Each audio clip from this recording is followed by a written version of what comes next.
నమస్కారం బాలకృష్ణ గారు. జన్మనిచ్చిన తల్లిదండ్రులకు నమస్కరిస్తూ విశ్వేశ్వర గరుడా గడాక్షి కాదండి, ఇప్పుడు వేణుస్వామి గారు చెప్పింది నిజం కాకపోబట్టి ఆయన సారీ చెప్పుకున్నారు. అదే నిజమై ఉన్నట్టయితే? సార్, మీకు ఇక్కడ ఒక పాయింట్ అర్థం కావట్లా. నిజం అయ్యుండేటట్టయితే అని మీరే క్వశ్చన్ వేస్తున్నారు. ఆ! నిజం ఉండేటట్టయితే మళ్ళీ క్వశ్చన్స్ అసలు రిపీట్ అవ్వవు కదా. నా పాయింట్ మీకు అర్థమైందా? అసలు ఆయన చెప్పింది నిజం కాదు అని మనకు తెలుసు. ఎలా తెలుసు? ఆయన ఏదో రాయేసేస్తే ఏదో ఒక రాయి తగిలితే హ్యాపీయే, తగలకపోతే ఇప్పుడు ఆయన వచ్చి క్షమాపణ చెప్పుకున్నాడు అంటే అసలు విచిత్రం ఏంటంటే క్షమాపణ చెప్పుకోవడం ఒక ఎత్తు, ఆ క్షమించమని ఆయన్ని పూజ చేసే దేవతలను కూడా క్షమించమంటున్నాడు. వాళ్ళేం పాపం చేశారో పాపం. ఏదో మాట్లాడేస్తే ఎలాగండి, ప్రతి దానికి అది వాళ్ళు వస్తారు వీళ్ళు వస్తారు, ఏమీ జరగదండి. ఓ పద్ధతి ఉంటుంది. పద్ధతి ప్రకారం జ్యోతిష్ శాస్త్రంలో క్యాలిక్యులేషన్ చేస్తే ఇందాక నేను చెప్పినట్టుగా చనిపోయే డేటు టైంతో సహా చెప్పచ్చు. డౌటే లేదు అందులో. ఇది వరకు నేను ఎప్పుడో పాత వీడియోల్లోనే మాట్లాడే ఈ టాపిక్ అంతా. బట్ ఏంటంటే కొంచెం నాలెడ్జ్ ఉన్న వాళ్ళు కూడా వాళ్ళని తీసుకొచ్చి మీడియాలో పెట్టి హైప్ చేసేస్తూ ఏదేదో మాట్లాడేస్తూ వాళ్ళకి అపాయింట్మెంట్లని వేలకు వేలు వసూలు చేస్తూ ఇలా చేస్తే ఎలా ఉంటుంది? మీకు గుర్తుందో లేదో, మీ దాంట్లోనే ఇంటర్వ్యూ చేసినట్టున్నారు. కల్కి అమ్మవారిలో ఒక ఆవిడ వచ్చారు ఒకసారి. విపరీతమైన ట్రోలింగ్ చేశారు ఆవిడ్ని, విపరీతంగా వీడియోలు చేశారు. ఇప్పుడు ఏమైందండి, ఆవిడ నాలెడ్జ్ లేకపోతే ఎంత హైప్ చేసినా గానీ, ఎంత హైప్ అయ్యారో అంత డౌన్ అయిపోతారు. నేను ఫస్ట్ నుంచి ఒకటే మాట చెప్తున్నా, అగైన్ రిపీటెడ్ గా మళ్ళీ చెప్తున్నా, వేణుస్వామి గారికి జీరో నాలెడ్జ్ లేదు. నేను ఇందాక చెప్పినట్టుగా ఒక్కసారి సంకల్పాన్ని చెప్పమనండి చూడకుండా. ఆయనకి సంకల్పం అమెరికాలో ఎలా ఉంటుంది, ఎలా చెప్తారు? సముద్రం అవతల చెప్తారా? రాష్ట్రానికి సంకల్పం మారుతుందండి. పుణ్యక్షేత్రాలు ఏవైతే ఉన్నాయో, తిరుపతి కావచ్చు, అటు శ్రీశైలం రకరకాల పుణ్యక్షేత్రాలు ఉన్నాయి కదా. సో వీటిపైన ప్రక్షాళన అన్నట్టుగా అంటున్నారు. ఏంటి అది? ప్రక్షాళన అంటే ఏంటి?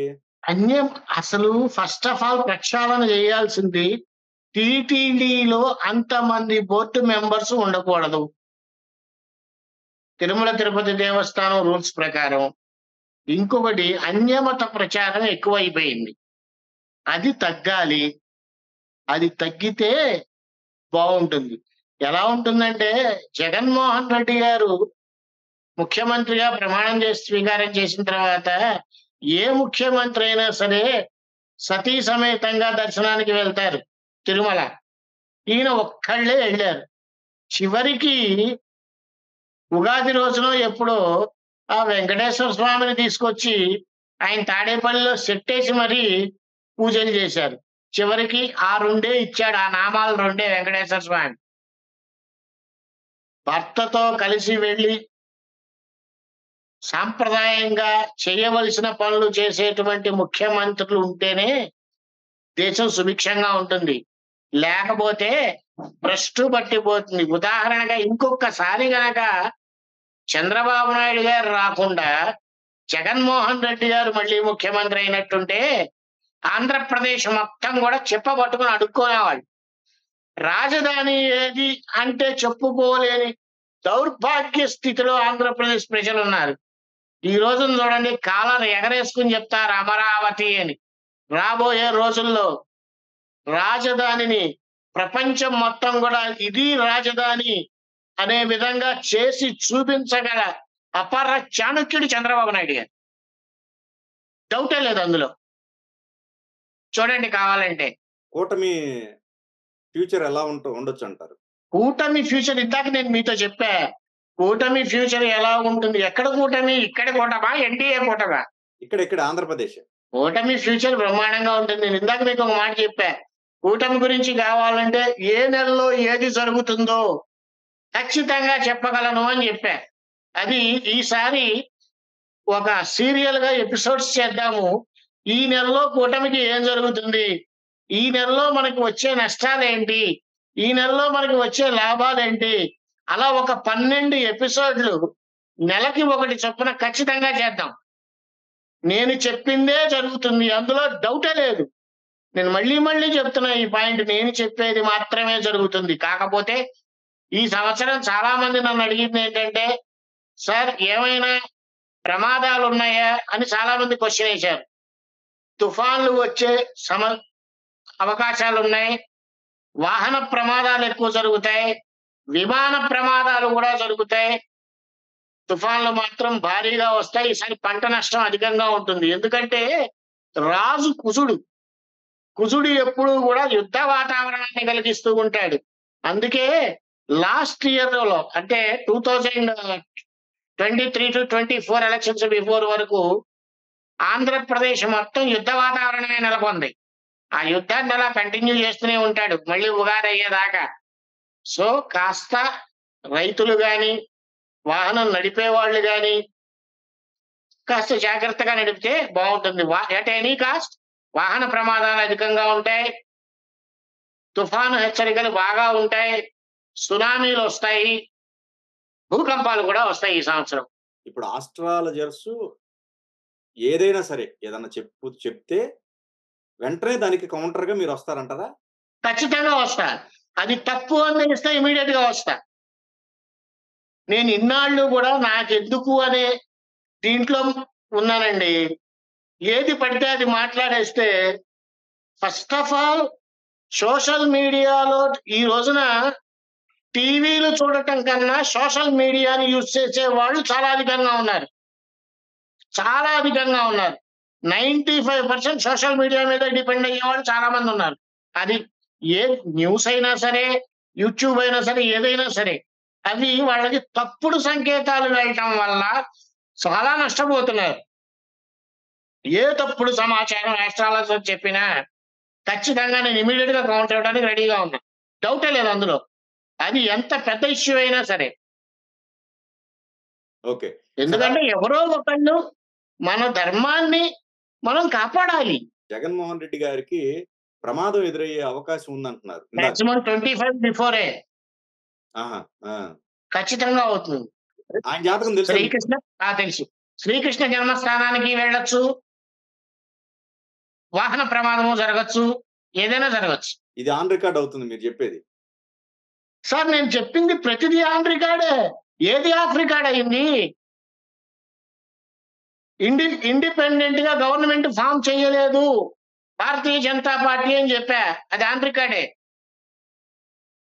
20 సీట్ల లోపల జగన్మోహన్ రెడ్డి గారు వస్తారు అని చెప్పా. అది ఆన్ రికార్డే. సూపర్ మెజారిటీతో చంద్రబాబు నాయుడు గారు సీఎం అవుతారు అని చెప్పా. అది ఆన్ రికార్డే. ఏది ఆన్ రికార్డ్ కాదు. ఆన్ రికార్డ్ నేను చెప్పేది ప్రతిదీ ఆన్ రికార్డే. అండ్ ఛాలెంజ్ చేసి చెప్తున్నా. తప్పు చెప్పాను అనే ఛాన్స్ ఖచ్చితంగా ఉండదు. నేను మిగతా వాళ్ళకి మళ్ళీ క్షమించండి అని మళ్ళీ మీడియా ముందుకు రాను. ఎందుకంటే నేను చెప్పేది నా కాన్ఫిడెన్స్, నా దైవానుగ్రహం, నా దైవ భక్తి, నా జ్యోతిష్ శాస్త్ర అనుభవం, వాట్ ఎవర్ ఇట్ ఈస్. సరే. సో నేను తప్పు చెప్పే ఛాన్సే లేదు. నేను చెప్పేదే జరుగుతుంది. నేను చెప్పబోయేది కూడా జరుగుతుంది.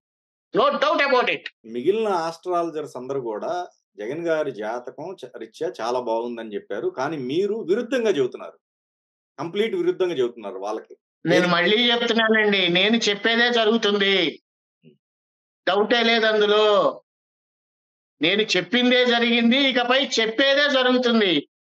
ఆయన జాతకం బాగాలేదు. 2025 లోపల ఖచ్చితంగా ప్రమాదం ఉంది. అది జన్మస్థానానికి వెళ్ళొచ్చు. ప్రమాదవశాత్తు జరగచ్చు. చెప్పలేము. బట్ ఇది ఎందుకు చెప్తున్నానంటే మాటి మాటికి ముందు జాగ్రత్తగా చెప్తున్నా. ఆయన ఎవరి మాట వినరు. ఎవరు చెప్పింది వినరు.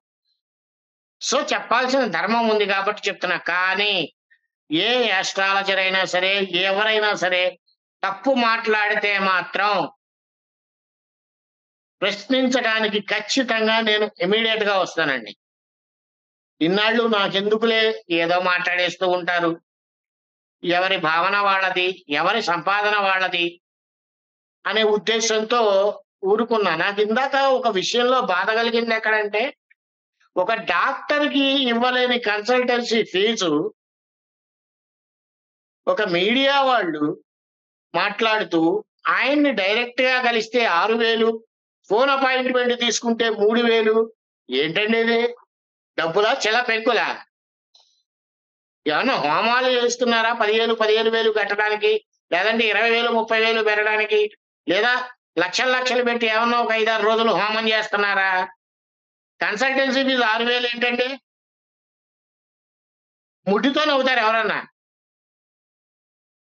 అలా రావటం, వేలకు వేలు జనాలు చూసేయటం, ఆయనకి ఫోన్‌లు చేయటం, అపాయింట్‌మెంట్లు తీసుకోవటం, ఆయనో సెలబ్రిటీ అయిపోవటం. అలాగేగా చేసింది మీరు వేణుస్వామి గారు. ఈ రోజునేంటి ఆయన పరిస్థితి? కామాఖ్యలో పూజలు చేస్తా, ఇక్కడ పూజలు చేస్తా. అసలు ఆయన చేసే పూజలేంటో చెప్పమనండి. నేను రెడీ. ఆయన చేసే పూజలేంటో చెప్పమనండి. ఆయన చేసే పూజల్లో మంత్రాలేంటో చెప్పమనండి. మద్యం పెడతా, మాంసం పెడతా, కుక్క బిస్కెట్లు పెడతా. ఏందిది? ఇళ్లల్లో చేసే పూజలు కాదివి. సర్వనాశనం అయిపోతారు ఇలా చేస్తే. చేయించుకునేవాడు నాశనం అవుతాడు, చేసేవాడు నాశనం అవుతాడు. ముందర ఎఫెక్ట్ పడేది చేయించుకునేవాడికే. చేసేవాడికి తర్వాత ఎప్పుడో పడుతుంది. ఇంట్లో చేసే పూజలు ఇవి. తంత్ర పూజలును, మంత్ర పూజలు. మాట్లాడితే చాలు పంచమకారాలు అంటారు. పంచమకారాలు అంటే ఏంటో తెలుసా వీళ్ళకి? మత్స్యము, మాంసము, మైథునము, మంత్రము, ముద్ర. ఈ 5 పంచమకారాలు ఏ శాస్త్రంలోనూ లేవు. కానీ ఒకే ఒక గ్రంథంలో రాసున్నాయి. అనేటువంటి గ్రంథంలో. అందులో కూడా మంత్రము, ముద్రకి ఇచ్చినటువంటి ఇంపార్టెన్స్ మిగతా మూడిటికి ఇవ్వలా. ఎక్కడ పడితే అక్కడ మద్యాలు పెరగడం, మాంసాలు పెరగడం, ఇంట్లో తంత్ర పూజలు చేయటం. మీ మీడియా ముఖంగా ఓపెన్ గా చెప్తున్నానండి, ఇలాంటి పూజలు ఇళ్లల్లో చేస్తే సర్వనాశనం అయిపోతారు. అందులో డౌట్ లేదు. నెగిటివ్ అంతా కూడా మన కొంపలోనే ఉంటుంది. వేరే వాడి కొంపలోకి వెళ్ళదు. అది మళ్ళీ బయటికి పోదు. దయచేసి ఇలాంటి పూజలు చేయించకండి. మంత్రం తెలిసిన వాళ్ళతో, అనుభవం ఉన్న వాళ్ళతో, ఎక్కడ చేయాలి అనేటువంటి జ్ఞానం కలిగిన వాళ్ళతో చేయిస్తే కాస్త ఉపశమనం ఉంటుంది. అంతకుముందు ఇలాగే మీ మీడియాలో ఒక వ్యక్తి, అతను నా శిష్యుడేలేండి, పేరు చెప్పకూడదు, ఒక మంత్రాన్ని ఉపదేశించా నేను. ఆ తర్వాత ఎవరికి ఇవ్వటం మానేశాను. ఆయన చెయ్యకూడని ప్రదేశంలో ఎండు మిరపకాయలతో హోమం చేశాడు. చివరికి ఏం జరిగిందో తెలుసా? ఒక కాలు తీసేశారు డాక్టర్లు. హార్ట్ లో స్టెంట్లు వేశారు. అంత అవసరమా? పిచ్చి పనులు, పిచ్చి పూజలు దయచేసి చేతులెత్తి నమస్కరిస్తున్నా చేయించకండి. ఈ మంత్రాలు, తంత్రాలు, తంత్ర పూజలు, క్షుద్ర పూజలు ఇవన్నీ ఇంట్లో చేసేవి కావు. ఇంట్లో చేస్తే అష్టదరిద్రాలు పట్టుకుంటాయి. వన్స్ అగైన్ చెప్తున్నా, వేణుస్వామి గారికి ఏ మంత్రము రాదు. నేను ఇందాక మీ దాంట్లో ఒక ఛాలెంజ్ చేశా. ఆయన ఏదో చేశాడు, వాడు కూడా చచ్చిపోయాడు, ఊరొదిలి పారిపోయాడు, చేయమనన్నా కదా. కామాఖ్యలో వెళ్ళి పూజలు చేస్తారా? గర్భగుడిలో క్షుద్ర పూజలు చేస్తారా? ఎవరండి చెప్పింది? శక్తిపీఠం అది. ఏదొస్తే అది మాట్లాడేటమే నోటికి. సంకల్పం ఎలా ఉంటుందో తెలియదు. అది ఆయన కూడా మాట్లాడేసే ఆయన మూలంగా వాళ్ళ ఇంట్లో వృద్ధురాలైనటువంటి తల్లిను భార్య మాట పడాల్సి వస్తుంది. వీడు చేసిన దిక్కుమాలిన పనికి వాళ్ళు మాట పడుతున్నారు. కామెంట్ల రూపంలో చూడండి ఎలా మాట్లాడారు ఒక్కొక్కళ్ళు. అదే మనకు కావాల్సింది. సిగ్గుండక్కర్లా మనిషికి. దున్నపోతులాగా శరీరం పెంచడం కాదు, కాస్త బుద్ధి ఉండాలా. ఇప్పటికైనా చెప్తున్నా ప్రజలందరికీ, దయచేసి ఇలాంటి పూజలు చేయించకండి. ఇళ్లలో అసలు చేయించకండి. ఆయనతో అసలు చేయించకండి. నేను సినిమా వాళ్ళకి చేశాను, వాళ్ళకి చేశాను, వీళ్ళకి చేశాను. ఏదో అంటారే, మాంసం తిని బొవికలు మెడలో వేసుకొని తిరుగుతున్నాడంట. సినిమా వాళ్ళు ఎవరికి మాకు తెలీదా? మాకు సినిమా వాళ్ళు పరిచయాలు లేవా? ఫోటోలు పెట్టి చూపించుకుంటేనే పరిచయాలా? అసలు ప్రధానమంత్రితో, మోడీ గారితో ఫోటో దిగానని చెప్పి అబద్ధం చెప్పిన వ్యక్తితో పూజలు చేయించడం ఏంటంటే హైపా? అది హైప్ కావాలా? గుర్తుండక్కర్లా? నాకు ఆ సినిమా వాళ్ళు తెలుసు, ఈ సినిమా వాళ్ళు తెలుసు, నాకు తెలుసు. 100 మంది ఫోటోలు చూపిస్తా నేను దిగిన వాళ్ళతో, నాతో దిగిన వాళ్ళతోను. అది అవసరమా ఇప్పుడు? ప్రతి ఒక్కళ్ళు ఆ సినిమా జాతకం అంటాడు ఒకడు, రాజకీయ జాతకం అంటాడు ఒకడు, స్టాక్ మార్కెట్ జాతకం అంటాడు ఒకడు, క్రికెట్ జాతకం అంటాడు ఒకడు. వాడి జాతకం వాడికి తెలియదు మళ్ళీ. గురి కింద కింద ముట్టి కింద నన్ను పెరగదంట. అట్టా ఉంటుంది మాట్లాడేది. ఏదొస్తే అది మాట్లాడేయటం, ఏదొస్తే అది మాట్లాడేయటం. బుద్ధి జ్ఞానం ఉండక్కర్లా? ఆ జాతకంలో ఈ గ్రహం బాలేదు, ఆ గ్రహం బాలేదు. అసలు మన గ్రహం బాగుందా ముందర? మన గ్రహం బాగుంటే మీడియాలకు చావం. మన గ్రహాలు బాగోలేకపోబట్టే మీడియాలోకి వచ్చి 6,000, 10,000 ఫీజులు తీసుకుంటున్నాం. ఏంటండి ఇది? మొత్తానికి అసలు జ్యోతిష్యులకు సంబంధించి మొత్తం అసలు తుడిచిపెట్టిపోయే విధంగా చెబుతున్నారు మీరు. నేను తుడిచిపెట్టుకుపోయే విధంగా మాట్లాడట్లేదు రాజు గారు. నేను నిజాన్ని మాట్లాడుతున్నా. నేను జాతకం తప్పంటల్లా. ఎంతవరకు అంతవరకే చూడండి అంటుల్లా. గోచార ఫలితాలు నమ్మొద్దంటుల్లా. తంత్ర పూజలు, మంత్ర పూజలు ఇంట్లో చేసేవి కాదు అంటుల్లా. ఇవి చెప్తున్నాను తప్పితే నేను జాతకం తుడిచిపెట్టుకుపోవాలని నేను చూడటంలా. అసలు ఇది వరకు జాతకాలు ఎట్టా చూసేవాళ్ళండి? పాడి పంటలు ఎలా ఉంటాయి, వర్షాలు ఎప్పుడు పడతాయి, లేదు వధూవరులకి సంబంధాలు కుదిరితే జాతకాలు కలిసినాయా లేదా, వీటికి మాత్రమే చూసేవాళ్ళు. ఇప్పుడు అన్నిటికీ చూస్తున్నారు కదా. ఎవడన్నా ఉచ్చబోసుకోవాలంటే టైం బాగాలేదు, ఇంకొక 5 నిమిషాలు అనే స్థితిలోకి తయారయ్యాం మనం. అందుకంటున్నాను తప్పితే జాతకాలు తప్పని నేను అంటలేదండి. పొరపాటున కూడా అన్నా మాట. శాస్త్రాన్ని ఎప్పుడూ గౌరవించాలి. ఆ గౌరవించడమే మనకి చేత కావట్లా. అది నేను అంటోంది. రాజకీయాల్లో జ్యోతిష్యం ఎంటర్ అవ్వటం మీకిష్టం లేదా? అంజి గారు, రాజకీయాల్లో జ్యోతిష్యం ఎంటర్ అవుతారా లేదా అనేది పాయింట్ ఎలా చెప్తారండి? నా పాయింట్ మీకు అర్థం కావట్లా. ఇప్పుడు మీరున్నారండి. మీ డేట్ ఆఫ్ బర్త్‌లు అవన్నీ మీకున్నాయి. మీ జాతకాన్ని చూసి నువ్వు నిలబడు గెలుస్తావంట. ఇంకొకడొచ్చి గెలవడు అంటాడు. ఎవరిది నమ్మాలి? గెలిస్తే నన్ను నమ్ముతారు. ఓడిపోతే వాడిని నమ్ముతారు.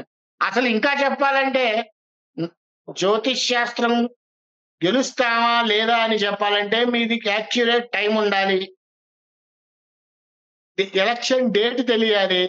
మీరు నామినేషన్ వేసేదానికి ముహూర్తం కూడా ఉండాలి. వీటిల్ని బట్టి మీరు గెలుస్తారా లేదా అనేది 100% చెప్పచ్చు. 100% చెప్పచ్చు. అలా కాకుండా ఇవాళ ఈ సంవత్సరం నేను నిలబడుతున్నాను, ఎలక్షన్‌లో నేను గెలుస్తానా అంటే నీ జాతకం చూసి గెలువు పెట్టేయి అంట. నా సొమ్మేం పోయే? నాకేదో దక్షిణ ఒక 500, 600 ఇస్తారు, జేబులో పెట్టుకుంటా వెళ్ళిపోతాను. 10 కోట్లు పెట్టి బొక్కట్టుకోవాల్సింది మీరు, నేను కాదు. అదెత్తంటున్నాను నేను. కరెక్ట్‌గా తెలిస్తే చెప్పండి. వద్దని చెప్పరు ఎవరు. ఈ రాజకీయ అది ఈ ఎలా వచ్చిన సొమ్ము అలా పోవాలని ఊరికిలే వెళ్ళరు కదండి. ఈ రాజకీయ నాయకుడు కూడా ఎలాగో వచ్చిన సొమ్మేగా, పోతే పోయిందిలే అన్నట్టుగా జాతకాలు చెప్పిస్తూ ఉంటారు. మినిస్టర్ల పరిస్థితి ఏంటండి? ఇప్పుడు కొడాలి నాని గారు లేకపోతే వాళ్ళ జాతకం ఎలా ఉంది మిగతా వాళ్ళది? ఓడిపోయిన ప్రతి ఎక్స్ మినిస్టరు జైలుకెళ్తాడు. అది రోజా గారు అవ్వచ్చు, కొడాలి నాని అవ్వచ్చు, బొత్స సత్యనారాయణ గారు అవ్వచ్చు, ఎవరైనా సరే. అధికారుల్లో 9 మంది అధికారులు జైలుకెళ్తారు. సమస్య లేదు అందులో. అండ్ ఫైనల్‌గా న్యాయం కోసం పోరాడి గెలిచి తలెత్తుకుని తిరిగినటువంటి ఏబి వెంకటేశ్వరరావు గారికి మళ్ళీ పదవి రాబోతోంది. అంటే ఏడాది లోపు జగన్ గారికి ప్రాణగండం ఉంది అని అంటారు మీరు. ప్రమాదము ఉండొచ్చు. And at the same time జన్మస్థానానికి వెళ్ళొచ్చు. రెండిట్లో ఖచ్చితంగా ఏదో ఒకటి జరుగుతుంది. 2025 లోపల.